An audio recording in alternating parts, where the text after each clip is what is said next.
காவேரி இப்போ ரொம்ப தைரியமா இருக்காங்க அப்படின்னு தான் சொல்லணும். இப்போ வந்து எப்படியாவது விஜய் வெளியில கொண்டு வந்துடணும் அப்படின்னு சொல்லி பிளான் பண்ணிட்டு, அடுத்தடுத்து காயின நகர்த்துறாங்க.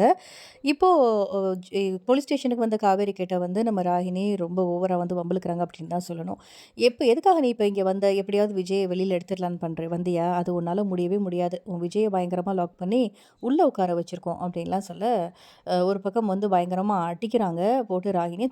ராகினி திரும்பி அடிக்க, திருப்பி இங்க என் பொண்ணு மேல கை வச்சுட்டியே! என் மேல கை வை பார்க்கலாம் அப்படிங்கிற மாதிரி ஒரு பக்கம் பசுபதி வந்து நிக்க, பசுபதியுமே அடிக்க போறாங்க நம்ம காவேரி.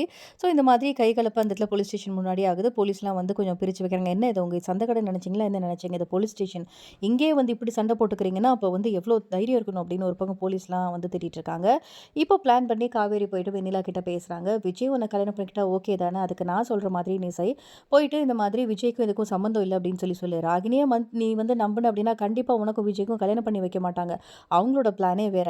நான் சொல்ற மாதிரி செஞ்சீங்கன்னா, நான் வந்து வெளில வந்தோனே விஜய வந்து சம்மதிக்க வைக்கலாம். உன்ன கல்யாணம் பண்ணி வைக்கலாம். அதுக்கு வாய்ப்பு இருக்கு. இந்த மாதிரி அன்பரசு சொல்லி தான் இந்த மாதிரி விஜய் வந்து இப்படி பண்ணியிருப்பாருன்னு சொல்லிட்டு நானும் சொன்னேன். அன்பரசு தான் எல்லாத்துக்கும் காரணம்னு நீ சொல்லு. அதே மாதிரி பசுபதி எல்லாரும் தூண்டி விட்டு தான் இந்த மாதிரி அன்பரசு சொன்னாரு அப்படிங்கிற எல்லா உண்மையுமே நீ சொல்லு அப்படிங்கிற மாதிரி ஒரு பக்கம் வந்து வெண்ணிலாவ தூண்டி விட்டுட்டு இருக்காங்க.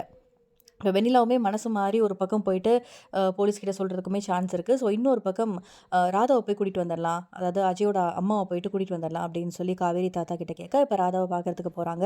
அப்ப விஜய் மேல பொய் பழி போட்டு கொலை கேஸ் போட்டு உள்ள உட்கார வச்சிருக்காங்கம்மா ராதா அப்படின்னு சொல்லி தாத்தா ஒரு பக்கம் பேசுறாரு. அமைதியா இருக்காங்க. ஸோ நீங்க தான் எப்படியாவது வரணும் ஸ்டேஷனுக்கு. நீங்க வந்து உண்மைய சொல்லுங்க அப்படின்னோனே அமைதியா இருந்த உடனே இப்ப காவேரிக்கு வந்து பொறுக்க முடியல. ஏன் நீங்க இவ்ளோ அமைதியா இருக்கீங்க? நீங்களும் மனசாட்சிய வந்து கழட்டி வச்சுட்டீங்களா? உங்களுக்கு மனசாட்சி இல்லையா? அப்படி இப்படின்னு சொல்லி ராதாவ வந்து கேட்க போறாங்க. ஸோ ராதா வந்து யோசிக்கிறாங்க. இப்படி நம்ம சொன்னோம் அப்படின்னா, நம்ம புருஷன தூக்கி உள்ள வச்சுருவாங்களே அப்படின்னு வந்து நெனச்சாலும், இருந்தாலும் விஜய் பாவம் பொய் கேஸ் குடுத்து உள்ள வச்சிருக்கும்போது, மத்த எதுவுமே நம்ம யோசிக்கக்கூடாது. நம்ம போலீஸ் ஸ்டேஷன் போய் எல்லா உண்மையுமே சொல்லிடணும் அப்படிங்கிற மாதிரி ராதா வந்து போலீஸ் ஸ்டேஷன் வந்து விஜய் வெளியில எடுக்க போறாங்க. கண்டிப்பா விஜய் வந்து வெளியில வந்துருவாரு. அடுத்து ட்விஸ்ட் என்ன நடக்க போகுது, அப்கமிங்ல என்னலாம் வந்து பண்ண போறாங்க வெண்ணிலாவோட மாமா அப்படின்னு சொல்லிட்டு. ஸோ வெண்ணிலாவோட மாமாவே தெரியாம இதில தல குடுத்துட்டோமோ, நம்மள மாட்டி விட்டுருவாங்களோ அப்படின்னு பயத்தில தான் ஒரு பக்கம் நின்னுட்டு இருக்காரு.